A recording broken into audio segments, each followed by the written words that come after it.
Um aspecto é um terreno que tem quase 50% de declividade.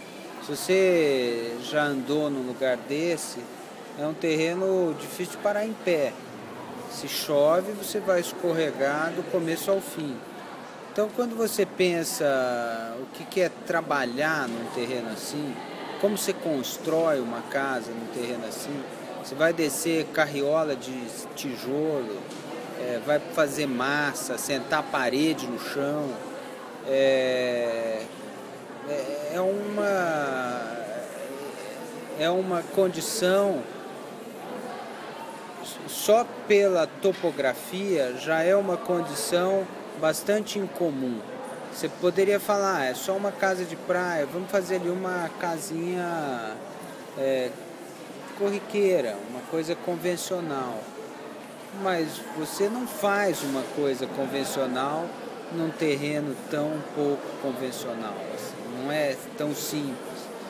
Se você pensa que você tem 50% de declividade, se eu faço uma parede nessa direção, ela vai reter uma água enorme, aí que eu preciso ver como é que resolve. Como você segura, por exemplo, toda a sujeira que vem quando essa água arrasta, se eu faço um obstáculo ali no meio do caminho.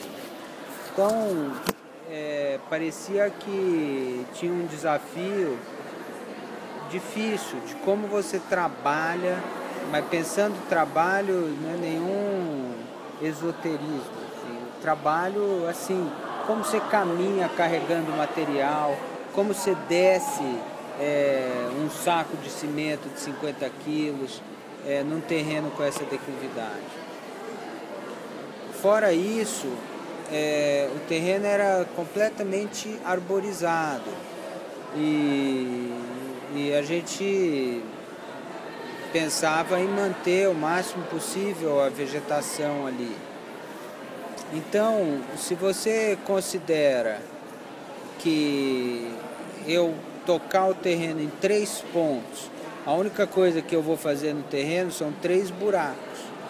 Cavar um buraco no chão não me importa quase que topografia eu tenho, porque o trabalho é todo da superfície para baixo.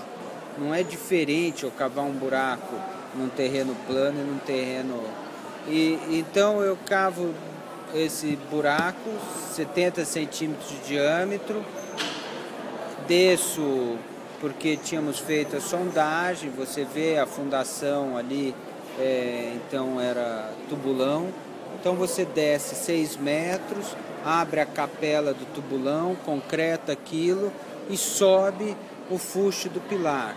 Com uma forma trepante você vai construindo esse pilar. E daí arma sobre esses 3 pilares uma trama de um par de vigas e vai pendurando as lajes. Então essa foi a primeira hipótese: subir os pilares de concreto, armar um par de vigas metálica e ir concretando as lajes de cima para baixo.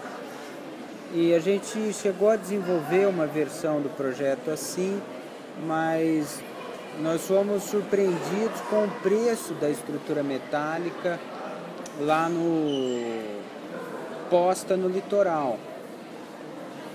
Porque para fazer uma estrutura dessa, tem, além da própria estrutura, tem o equipamento que você precisa deslocar para armar isso lá.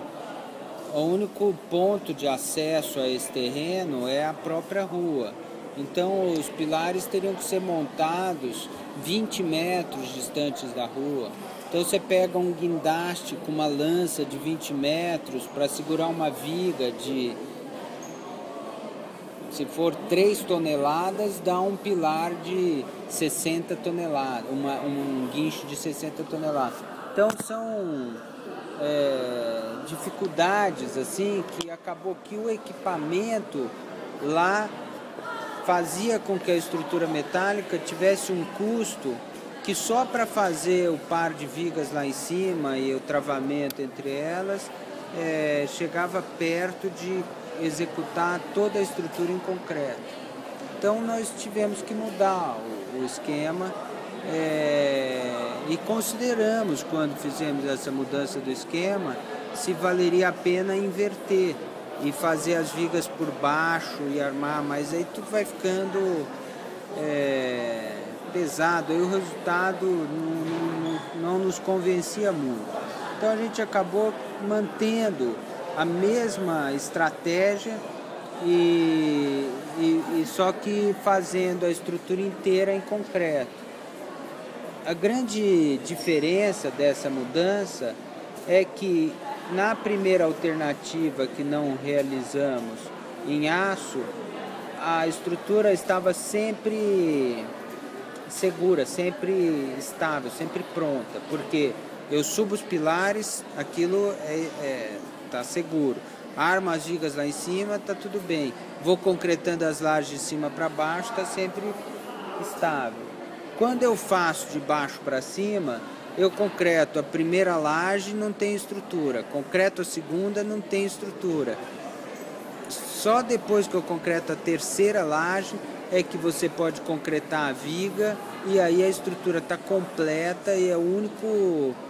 só depois disso é que aquela coisa pode ficar ali por si, porque antes disso você precisaria manter o escoramento e tudo. Então a primeira laje está escorada, a segunda está escorada na primeira, a terceira está escorada na segunda.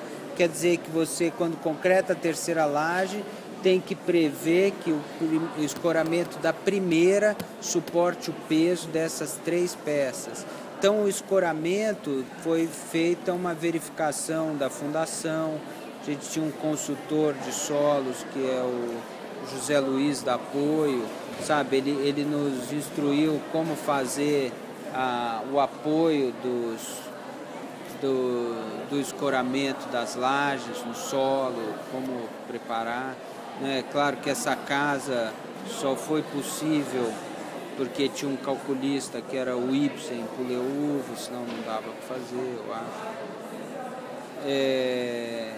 Mas então essa mudança preocupava muito por conta disso. Nós íamos fazer uma inversão, íamos concretar as lajes todas sem estrutura e só depois com 50% de declividade nos lugares de maior precipitação de chuva, tudo de riscos de deslizamento, essas coisas preocupavam muito. Mas existe um precedente que foi muito importante para que a gente pudesse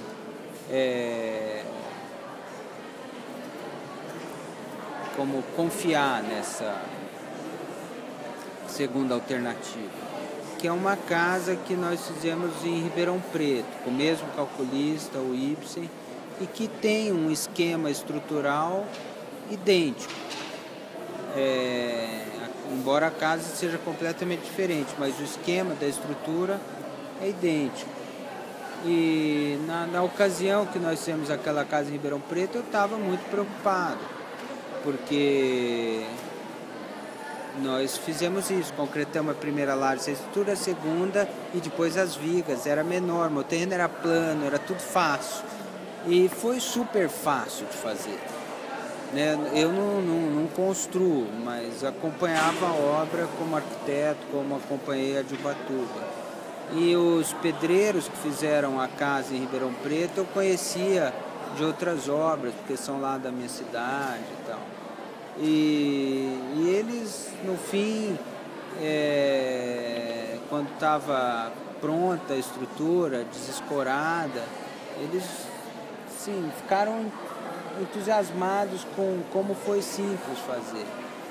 Eles ficaram preocupados na hora de tirar o escoramento, acabou até que o Ibsen foi lá para Ribeirão para acompanhar, o Ibsen tirou as primeiras escoras. Mas então tinha esse precedente. E a situação em Ubatuba era muito mais radical do que em Ribeirão. Mas a gente tinha feito antes, sabia um pouco como que seria. Então fizemos assim. Mas então eu digo, a solução interessa pelo que ela permite realizar. Essa é a razão para você adotar uma alternativa ou a outra. E neste caso, o que ela permitia realizar é tocar o terreno o mínimo possível, fazer com que as lajes, uma vez concretadas, seriam elas mesmas as plataformas de trabalho, como se fosse o canteiro de obras, e de fato nós fizemos assim. Quer dizer, depois que terminou a estrutura, a gente tirou os escoramentos rapidamente, né, quando deu o período de cura do concreto, liberou aquilo tudo e você corre nessa parte porque tudo aquilo é alugado e custa por dia e não é barato. Então, a partir do momento que liberou a estrutura dos escoramentos, a gente deu sequência aos trabalhos de construção e nós lá do nosso lado desenhando, fizemos todos os detalhes de finalização da obra de um modo que eles pudessem ser construídos sempre de dentro para fora, a partir das lajes para fora. Então, todas as fachadas, todos os vidros, todos os decks estão no ar, mas foram todos feitos ou armados de dentro para fora, sem a necessidade de qualquer andaime externo, sabe? É um jeito de desenhar também, né? Como é que você faz disso uma estratégia. Então, aquela estrutura permitiu isso. Ela, de certo modo, tocava o terreno mínimo, fazia os canteiros de trabalho nas próprias lajes e permitia também, em consequência, preservar a topografia completamente e as árvores quase todas. E então é por isso que achava que a alternativa interessava, mas depois o negócio do projeto é um pouco isso. Dado uma primeira tomada de posição, né? Quer dizer, depois do momento que você então diz, vamos usar essa estrutura, como é que você desenvolve também um projeto para desfrutar do que aquilo pode realizar, sabe? Fazer um pouco, ser sempre um pouco um elogio, mas é um desfrute também de uma primeira decisão. Então, eu acho interessante pensar como com esse esquema, a casa, por um lado, ela funciona, ela tem 3 volumes principais, como cada um daquilo funciona contrabalançando o outro, né? Quase que se podia comparar, né, com um limite curto, mas como se fosse um mobile quase. Você pensa os braços de alavanca, os momentos de um volume compensado pelo outro. Então você pega, por exemplo, o maior volume da casa, ele tem 7 por 10 metros, é onde fica as salas, e ele não toca em nenhum pilar. Então são 4 tirantes que seguram aquele corpo. O volume onde tem ali a área de varanda, churrasqueira, também não toca em nenhum pilar. Então eles estão completamente desligados, mas na verdade um contrabalança o outro, né? E não é difícil